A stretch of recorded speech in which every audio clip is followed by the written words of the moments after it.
नमस्कार। उत्तराखंड के इस खास बुलेटिन में आपका स्वागत है। मैं हूं आपके साथ हर्षवर्धन सिंह। तो आइए रुक करते हैं आज की खबरों का। बीजेपी के राष्ट्रीय अध्यक्ष जेपी नड्डा का उत्तराखंड का 4 दिवसीय दौरा आज सोमवार को संपन्न हो गया।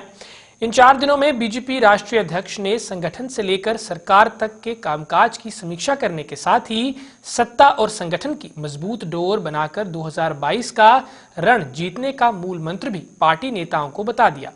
बीजेपी के राष्ट्रीय अध्यक्ष जेपी नड्डा ने एक दिन हरिद्वार में बिताने के बाद अपने देहरादून दौरे के 3 दिनों में ताबड़तोड़ 13 मीटिंग की। बूथ लेवल से लेकर प्रदेश के मुखिया तक से संवाद किया। उन्होंने पार्टी नेताओं से मैं को छोड़ हम के साथ चलने की नसीहत दी। साथ ही अपने आचरण और अनुशासन से जनता के बीच विश्वास पैदा करने की भी बात कही। बीजेपी प्रदेश अध्यक्ष ने कहा कि उन्होंने मीटिंग हॉल छोड़ बूथ और मंडल स्तर पर जाकर एहसास दिलाया है कि बीजेपी में राष्ट्रीय अध्यक्ष ही क्यों ना हो, वो पार्टी का एक आम कार्यकर्ता की तरह है। इससे पार्टी वर्कर्स में जबरदस्त उत्साह देखा गया।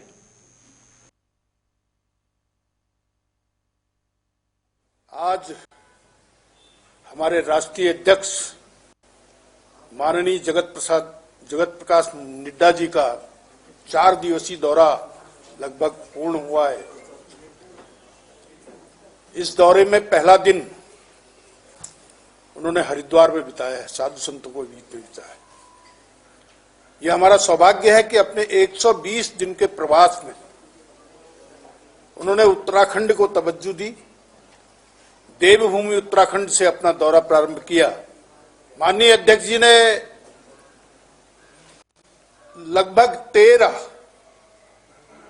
सत्रों में इसमें बैठक ली है।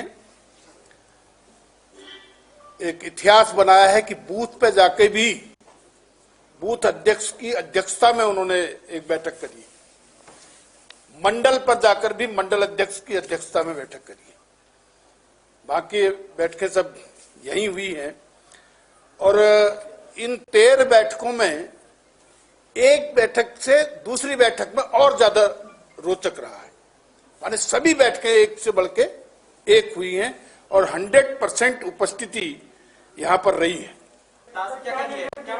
हर मंत्री को अपने अपने जिले में जाना है, मतलब जिले मतलब जहां जहां उनको प्रभारी बनाया है, वहां जाकर कार्यकर्ताओं के साथ बैठना है और एक सरकार की ओर से एक फिल्म किए गए कामों पर बनी है, उसको प्रदर्शित करना है और फिर कार्यकर्ताओं के साथ बैठ करके वहां रात्रि विश्राम करना है। 10-20 लोगों से अलग से बात करनी है, फीडबैक लेना है और भोजन करना है।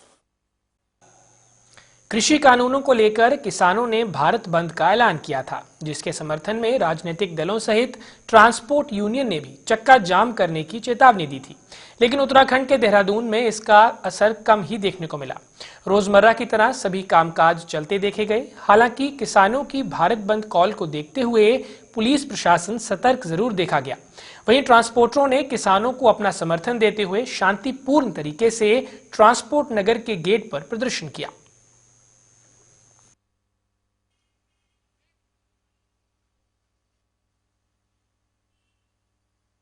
हम लोगों ने अपने ट्रांसपोर्ट नगर के जितने भी ऑफिसेज हैं, माल बुकिंग है, गाड़ियों का आवागमन है, माल भर के जाने की बात है, किसी के माल के आने की बात है, सभी तरह की लोडिंग अनलोडिंग जितनी भी हमारे ट्रांसपोर्ट नगर से होती है वो बंद है आज की तारीख के अंदर। ये समर्थन हमने किसानों की जो मांगे हैं उनके संबंध में दिया है। किसानों ने हमसे समर्थन मांगा है और ये हमारी मॉडल ड्यूटी बनती है कि लोकतांत्रिक सरकार के अंदर जब कोई आदमी अपनी बात या अपना प्रश्न रखता है तो सरकार को उसकी बात का समाधान करना चाहिए और उसका उचित हल भी निकालना चाहिए। सरकार ने एक तरफा 3 काले कानून किसानों के विरुद्ध लाद दिए हैं, जिसका किसानों ने पुरजोर पिछले 3 महीनों से विरोध कर रहे हैं और आज वो सड़कों पे बैठे हुए हैं। दिल्ली की सीमाओं को चारों तरफ से उन्होंने घेर रखा है और सरकार अब भी टालम टोल करते हुए आज बात कल बात करते हुए उनको टालती जा रही है। तो आज हमारी mother association all India motor transport Congress ने के प्रधान श्री कुलतारन सिंह अटवाल जी ने देहरादून ट्रक यूनियन एवं उत्तराखंड की सभी यूनियनों से बात करके समर्थन देने की बात कही है, जिसके अंदर मैं देहरादून ट्रक ऑपरेटर एसोसिएशन का महामंत्री अशोक ग्रोवर और हमारे सभी पदाधिकारी और साथी लोग आज अपने दिल से किसानों का समर्थन करते हुए एक दिन के लिए अपने व्यवसाय को बंद किया है, जिसमें हमारा भी नुकसान है और सरकार का भी काफी नुकसान होगा। हमारी all India motor transport Congress की तरफ से पूरे भारत में किसानों का समर्थन किया गया है।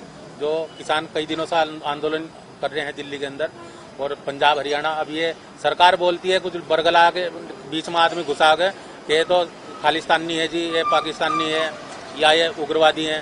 भाई अगर ऐसा आदमी आपको नजर आ रहा है तो गिरफ्तार करो। कौन किसान रोक रहा है आपको? किसानों के बीच में अगर कोई गलत आदमी घुस रहा है, लेकिन आप इस तरह बरगलाओ ना पब्लिक को। पब्लिक ठीक काम कर रही है। सारे संगठन, किसान संगठन एक है, पूरे भारत के संगठन है। पंजाब हरियाणा का किसान नहीं है, पूरे भारत का किसान है, हर राज्य का किसान है, 26 राज्यों का किसान है। हाल ही में केंद्र सरकार द्वारा कृषि बिल पारित किया गया है, जिसको लेकर किसान लगातार आंदोलन कर रहे हैं। यूपी हो, हरियाणा हो या पंजाब या फिर दिल्ली क्यों ना हो, हर जगह किसान मोर्चे पर डटे हुए हैं। तमाम आंदोलन वो कर रहे हैं। आज पूरा भारत बंद करने का ऐलान किसानों ने किया है। तो वहीं उत्तराखंड की बात करें तो उत्तराखंड में भी किसानों ने बंद का ऐलान किया है। तो कहीं ना कहीं उसका असर जिस तरीके से देखे तो कहीं भी इस तरह का असर व्यापक नजर नहीं आ रहा है। हालांकि पुलिस अपनी तरह बिल्कुल मुस्तैद है कि जिस तरीके से आपको दिखाना चाहूंगा किस तरीके से पुलिस बॉर्डरों पर मुस्तैद है। देहरादून के आशा रोड पर हम इस समय खड़े हैं कि तमाम पुलिस फोर्स बॉर्डर पर लगाई गई है ताकि कोई भी हुड़दंग न मचा सके। उसको लेकर कोई भी हुड़दंगी उत्तराखंड के अंदर एंट्री ना कर सके, इसको लेकर लगातार पुलिस यहाँ पर मुस्तैद जरूर नजर आ रही है। यदि माना जाए कि जिस तरीके से उत्तराखंड के डीजीपी अशोक कुमार ने एक दिन पहले ही तमाम निर्देश अधिकारियों को दिए हैं कि किसी भी तरह का हुड़दंग बर्दाश्त नहीं किया जाएगा। हम कोशिश करेंगे, यहाँ के क्लेमेंट टाउन थाना अध्यक्ष यहाँ पर मौजूद हैं, उनसे बात करने की कोशिश करेंगे किस तरीके से मुस्तैदी पुलिस की लगातार बनी हुई है। भाई साहब, जिस तरीके से देखा जाए कि किसानों ने जो आज भारत बंद का आंदोलन का आह्वान किया है, तो किस तरह देखते हैं? क्या जिस तरीके से पुलिस मुस्तैद है, डीजीपी साहब ने भी तमाम निर्देश जारी किए हैं, तो किस तरह देखते हैं आप? देखिए, हमारे यहाँ सुबह 7 बजे से हम लोग यहाँ पर जो हमारा देहरादून और सहारनपुर का बॉर्डर है, यहाँ पर हम पूरे पुलिस बल के साथ मौजूद हैं। और भारतीय किसान यूनियन तोमर गुट ने आह्वान किया कि 1 बजे से 3 बजे तक लेकर हम यहाँ पर रोड जाम करेंगे।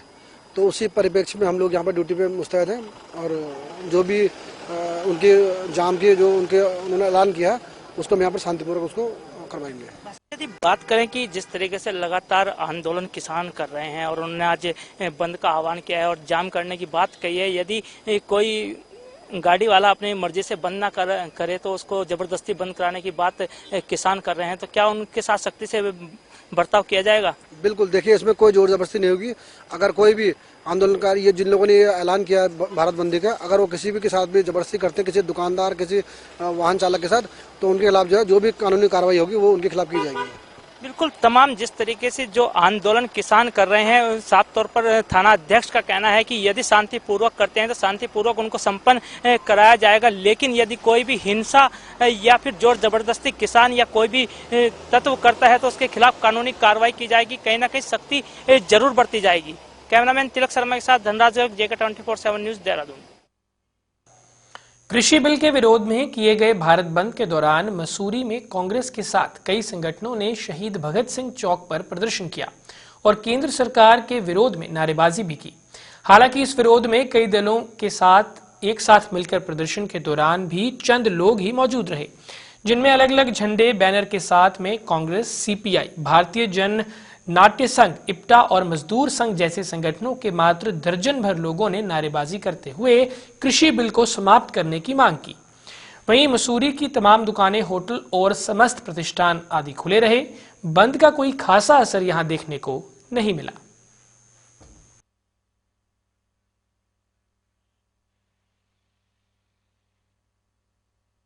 साथ ही में ये एक किसानों का या डेथ वारंट के नाम के जो 3 बिल है, इसका कांग्रेस पार्टी और बाकी सारी विपक्षी दल मिलकर इसका विरोध करते हैं। आज मैं पूछना चाहता हूं कि 5 दौर की बैठकें हुई, अगर ऑल इज वेल तो पूरी सरकार के मंत्री हमारे पूरे देश के किसानों को क्यों नहीं समझा पा रहे हैं कि इस बिल उनके हित के लिए, जबकि सच्चाई ये है कि ये आपका प्राइवेटाइजेशन हो रहा है, ये अंबानी अडानी बिल है, ये अपने दोस्तों को फायदा पहुंचाने का बिल है जो मोदी सरकार हमेशा करती है। पहले उन्होंने बिना विपक्ष की राय के आज सरकार तरह तरह की भ्रांतियां फैलाना चाहती है। अरे सरकार से पूछे तो सही कोई कि कहां से ISI आ गई, इसके लिए क्यों इस तरह की बातें फैला रहे हो, भ्रम फैला रहे हो और पूरे हिंदुस्तान को किस जद में डालना चाहते हैं। ये सरकार मोदी सरकार की निकम्मापन है और उसके वो लोग जिन लोगों को ये पता नहीं है कि ये जो किसान विरोधी है जो कानून पास हुआ है उसमें है क्या। अरे MSP की बात है, मिनिमम सपोर्ट प्राइस की बात है। वो यही तो कह रहा है किसान कि हमारी जो मंडियां हैं उनको क्यों बंद कर रहे हो, क्यों आर्टिफिशियल मंडियां लाके जो है AC वाली मंडी सामने लाकर हमारे जो सरकार का जो बुनियादी अधिकार था उसको खो रहे हो। वहीं किसानों द्वारा दी गई भारत बंद की कॉल का उत्तराखंड में मिला-जुला असर देखने को मिला है। अगर बात करें देहरादून की तो सभी बाजार रोजमर्रा की तरह खुले दिखे।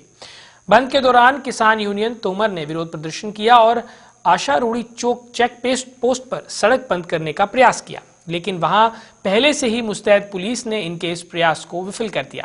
प्रदर्शन कर रहे इन किसानों ने चेतावनी दी कि जब तक सरकार ये 3 काले कानून वापस नहीं ले लेती तब तक किसानों का विरोध प्रदर्शन जारी रहेगा।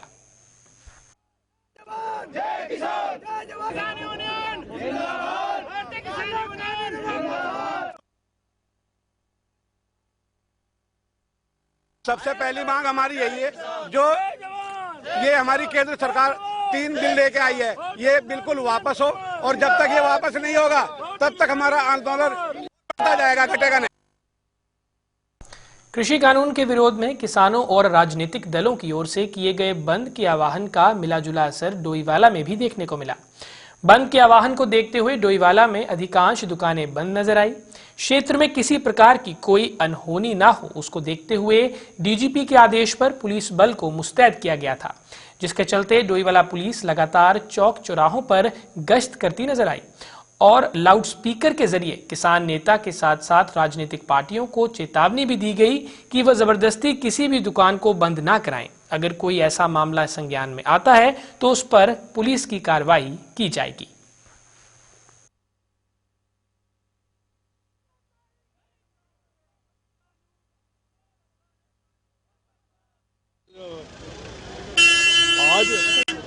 आज अमेरिका में, ब्रिटेन में, सारी दुनिया में आज के किसानों का जो काले कानून के खिलाफ रोष मनाया जा रहा है और सब जगह बड़े बड़े प्रदर्शन किए जा रहे हैं और हिंदुस्तान में आज तकरीबन मैं समझता हूँ कि टोटल बंद रहेगा। मैं डोईवाला के जो जितने भी हमारे व्यापारी हैं इनका भी धन्यवाद करता हूँ कि जिन्होंने सभी शटर डाउन कर रखे हैं और डोईवाला में पूर्ण बंद है और इक्का दुक्का कोई ट्राली आ रही है और किसान भी मिल का बाईकाट कर रहे हैं और आज का दिन किसानों के लिए एक आंदोलन का अहम दिन है।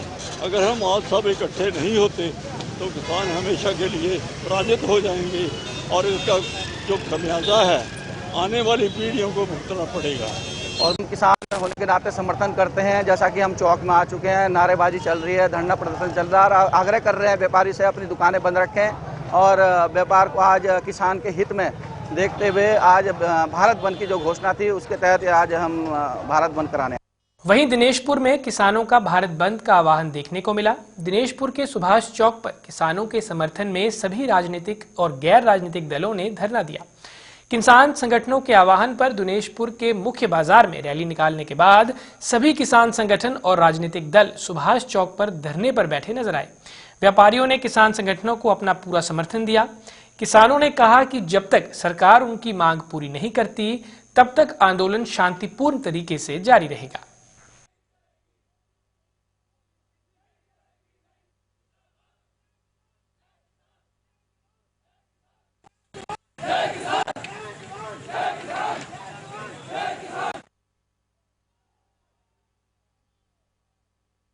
आगे चलेंगे। जब तक मोदी सरकार हमारी मांगों को पूरा नहीं करती तब तक आंदोलन चलता रहेगा।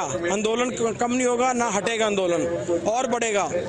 करेंगे शांतिपूर्वक, कोई दंगा प्रसाद, किसी का कोई नुकसान नहीं। अपनी मांगों को जब तक हमारी मांगे पूरी नहीं होती हम आंदोलन हमारा जारी रहेगा। मांगे 3 जो कानून बिल जो लागू किए हैं वो वापस होने चाहिए। तीन काले कानूनों में जिसमें MSP है और उसके साथ है जो किसानों के विरुद्ध में है और उनको वापस करवाने के लिए यहाँ पे धरना प्रदर्शन कर रहे हैं और हम उनको वापस करवा के ही रहेंगे, चाहे भारत सरकार हमारे सामने कितना बेड़ है, कितना भी वो कुछ कर ले, पर किसान पीछे हटने वाले हैं नहीं। किसान उन्होंने जो काले कानून थोपे हैं किसानों को, उनको हम वापस करवा के ही रहेंगे। क्या लगता है इसमें सारे खालिस्तानी हैं क्या? ये सब जो है ये प्रशासन शासन का है, इस आंदोलन को बदनाम करने की साजिश रची जाती है। आप बताइए जो आज वहाँ पे स्वयंपूर्ण दिल्ली में आंदोलन कर रहे हैं, वहाँ के दारू की बोतलें कहाँ से आ रही हैं? आप बताओ। ये दारू की बोतलें भी इसीलिए वहाँ भेजी जा रही हैं कि हम इस आंदोलन को किसी ना किसी तरह फेल करें और इसको बदनाम करें। काशीपुर में भी भारत बंद का व्यापक असर देखने को मिला। सैकड़ों किसान काशीपुर के ढेला पुल पर एकत्रित हुए, जहां उन्होंने धरना प्रदर्शन करते हुए चक्का जाम कर दिया। ऐसे में वहां पर सुरक्षा व्यवस्था बनाए रखने के लिए भारी संख्या में पुलिस बल भी मौजूद रहा। किसानों ने जहां जमकर सरकार विरोधी नारेबाजी की, तो वहीं दूसरी ओर काशीपुर के महानगर में भी कांग्रेसियों ने धरना प्रदर्शन किया। कांग्रेसियों ने बीजेपी पर निशाना साधते हुए कहा कि फसल का मूल्य अगर किसान को सही नहीं मिलेगा तो देश पूंजीपति के हाथों में चला जाएगा। उन्होंने कहा कि केंद्र सरकार ने किसानों के ऊपर जो काला कानून थोपा है, अगर उसे वापस नहीं लिया गया तो वह और उग्र प्रदर्शन करने को मजबूर हो जाएंगे। किसानों का पूरा भारत बंद का आह्वान है। हम किसानों के इस भारत बंद के आह्वान पर पूरी तरीके से उनके साथ हैं। कांग्रेस पार्टी ने अपना पूरा समर्थन किसानों को दिया है और केंद्र सरकार से ये बात रखी है कि जब तक आप इस काले कानून को वापस नहीं लेंगे तब तक हम सभी लोग किसानों के साथ कंधे से कंधा मिलाकर खड़े हैं। ये जो हमारी सरकार है इस समय, ये बिल्कुल किसान विरोधी है और कांग्रेस इसका जो किसान का विरोध है उसका पूरी तरह से समर्थन करती है। अगर किसान दुखी होगा तो हर व्यक्ति दुखी होगा। ये हमारी सरकार को समझ में नहीं आ रहा, बीजेपी को समझ में नहीं आ रहा है कि अगर किसान संतुष्ट नहीं होगा तो ना तो वो अन्नदाता है, अन्न पैदा कर पाएगा और ना ही समाज को वो कुछ दे पाएगा। लेकिन सरकार उनकी बात सुनने को तैयार नहीं है। रोज तारीख पर तारीख दिए जा रही है और उनका मसला कोई हल नहीं किया जा रहा। मेरा कहना है कि किसानों को इस तरीके से जो बदसलूकी कर रहे हैं उनकी बातें नहीं मान रहे हैं, उनकी मांगें शीघ्र माने, नहीं तो वरना किसान सड़कों पर तो उतरेगा ही और पूरे समर्थन अभी तो समर्थन दे रहे हैं, वरना हम भी सड़कों पर उतरेंगे। जिला उपाध्यक्ष कांग्रेस कमेटी। देखिए, पूरा भारत में आज किसानों द्वारा जो अन्नदाताओं के खिलाफ 3 बिल पास किए गए हैं वो किसानों के पक्ष में नहीं है और इसलिए पूरे देश के किसान लोग और तमाम राजनीतिक पार्टियां उनके किसानों के समर्थन में आज भारत बंद के आह्वान कर रहे हैं और पूरा देश व्यापी भारत बंद है। और हम लोगों का प्रयास ये है कि हर हाल में ये बिल समाप्त किए जाए और जो पुरानी नीतियां हैं वो ही लागू की जाए ताकि उसका लाभ किसानों को भी मिले, उनका सही मूल्य मिले और जनता का भी उसका लाभ मिले। भारत बंद के किसानों के आह्वान को डोईवाला में समाजवादी पार्टी ने भी समर्थन दिया और भारत सरकार के खिलाफ जमकर नारेबाजी की। समाजवादी पार्टी डोईवाला के नेताओं ने किसान बिल की खामियां बताकर चीनी मिल गेट पर किसान बिल की प्रतियां जलाकर अपना विरोध प्रकट किया। समाजवादी पार्टी के नेता फुरकान कुरैशी ने कहा कि कल उत्तर प्रदेश में समाजवादी पार्टी के आंदोलन पर योगी सरकार ने जो कुठारघात किया और पार्टी के राष्ट्रीय अध्यक्ष अखिलेश यादव को गिरफ्तार किया, वो उसकी कड़े शब्दों में निंदा करते हैं और किसान बिल को वापस लेने के लिए किसान आंदोलन का समर्थन करते हैं। आप ये बात को इतने किसान खड़े हैं से पूछ सकते हैं, अगर किसान परेशान ना होता तो ये किसान सड़कों पे क्यों आता और किसान बाहर क्यों आता? भाई हम लोगों को तो आप कह सकते हो कि हम राजनीतिक वर्कर हैं, सड़क पे आ गए हैं, पर किसान तो अन्न पैदा करता है, अन्नदाता है, सबको अन्न खुलाता है। हम भी उनका पैदा किया हुआ खाते हैं, आप भी खाते हैं, हमारे जवान भी उन्हीं का अन्न पैदा किया हुआ खाते हैं। किसान परेशान है इस बिल से, हताश है, निराश है और पूरे देश में है और सरकार हठधर्मी पर अड़ी हुई है। इसलिए हमने भारत बंद का किसानों का आह्वान का समर्थन किया है और जो काला कानून बनाया है उसकी पत्रियां जलाई है हमने आपके सामने। हम इस काले कानून को नहीं मानते। दूसरी चीज, कल समाजवादी पार्टी उत्तर प्रदेश में किसान यात्रा निकाल रही थी। जिस तरह माननीय योगी जी की सरकार ने पुलिस के बल पर समाजवादी पार्टी के राष्ट्रीय अध्यक्ष का घर सीज किया, समाजवादी पार्टी कार्यालय सीज किया, उनकी गाड़ियां सीज की और उन्हें गिरफ्तार किया, हम उनकी निंदा करते हैं और कहना चाहते हैं कि अखिलेश यादव संघर्ष करो, देश का किसान आपके साथ। बागेश्वर जिले में नशा तस्करों की धरपकड़ पुलिस द्वारा जारी है। पिछले 2 महीनों में पुलिस ने 15 किलो से अधिक नशे की खेप को जब्त किया है। कोसानी थानाध्यक्ष ने स्थानीय लोगों के सहयोग से सोमेश्वर निवासी से 1 किलो 41 ग्राम अवैध चरस के साथ उसे गिरफ्तार किया।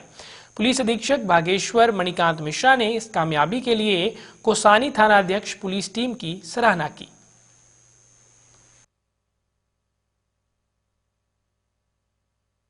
पिछले महीनों में लगभग 15 किलो से ज़्यादा चरस हमने पकड़ा है और लोगों को गिरफ्तार किया है जो इसमें चरस का व्यापार करते थे। आगे भी इसी तरह के कार्य होते रहेंगे जिसमें कि जो नशे के व्यापारी हैं उन्हें गिरफ्तार किया जाएगा। कौसानी थाना क्षेत्र में छतरी बैंड के पास मुखबिर की सूचना पर हंसा भारती नाम के आदमी को गिरफ्तार किया गया। उससे 1 किलो के लगभग चरस बरामद हुआ। उसे आज न्यायालय के समक्ष प्रस्तुत किया जा रहा है। देहरादून में प्रदेश कांग्रेस के अध्यक्ष प्रीतम सिंह के नेतृत्व में एक प्रेस कॉन्फ्रेंस की गई। कांग्रेस प्रदेश अध्यक्ष ने बीजेपी पर निशाना साधते हुए कहा कि बीजेपी सरकार का 4 साल का कार्यकाल पूरा होने जा रहा है, लेकिन युवाओं को आज तक रोजगार नहीं मिला, जबकि मुख्यमंत्री त्रिवेंद्र सिंह रावत ने चुनाव से पहले तमाम वादे किए थे। आज तक कोई भी भर्ती नहीं की गई है। जो परीक्षाएं की गई हैं उनमें जमकर भ्रष्टाचार किया गया। साथ ही उन्होंने बीजेपी राष्ट्रीय अध्यक्ष जेपी नड्डा पर भी हमला बोलते हुए कहा कि 2017 की चुनाव रैली में नड्डा ने तमाम वादे युवाओं से किए थे, आखिर वो कब पूरे होंगे। देखिए, आज की प्रेस वार्ता कांग्रेस ने की है और इसमें हम राष्ट्रीय अध्यक्ष जो भारतीय जनता पार्टी के हैं उनसे वो प्रश्न पूछना चाहते हैं जो वादे उन्होंने 2017 में उत्तराखंड के लोगों से किए थे। आज बेरोजगार त्रस्त है, किसान सड़कों पर है, भ्रष्टाचार अपने चरम पर है। 1 रैंक पेंशन लागू करने का वादा किया था, उसको सरकार ने लागू नहीं किया है। महंगाई अपने चरम पर है। कोरोना की महामारी में सरकार पूरी तरीके से निष्क्रिय रही। भू कानून के माध्यम से उत्तराखंड को भू माफियाओं के हवाले करने का काम इस सरकार ने किया। शराब माफियाओं के माध्यम से इस सरकार ने शराब माफियाओं को उत्तराखंड में पनपाने का काम किया। खनन आपके सामने है, सरकार के संरक्षण में हो रहा है और मैं कहना चाहता हूं कि सरकार ने प्रदेश को भू माफिया, खनन माफिया और शराब माफियाओं के हवाले करने का काम किया है।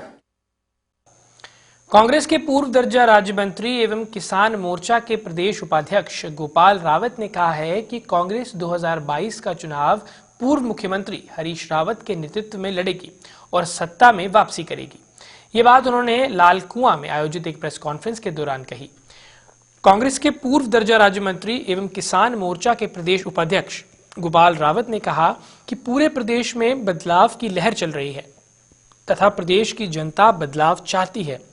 उन्होंने कहा कि प्रदेश की हर विधानसभा से लेकर ग्राम सभाओं तक हरीश रावत को लेकर ही चर्चा हो रही है।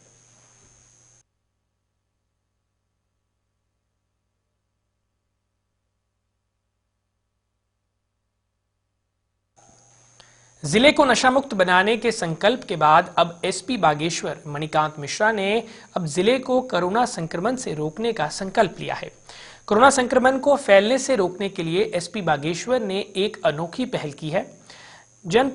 जनपदारिवासियों और जागरूक करने के लिए एसपी बागेश्वर विवाह समारोह में जा रहे हैं और लोगों को कोरोना महामारी के प्रति जागरूक कर रहे हैं। इस कड़ी में एसपी बागेश्वर मणिकांत मिश्रा ने शहर के बिलोना वार्ड और में आयोजित विवाह समारोह में पहुंचकर नव दंपत्ति को कोरोना संक्रमण से बचाव के उपाय बताए और साथ ही साथ लोगों को इस बारे में जागरूक भी किया। बुलेटिन में बस इतना ही, दीजिए इजाजत, नमस्कार।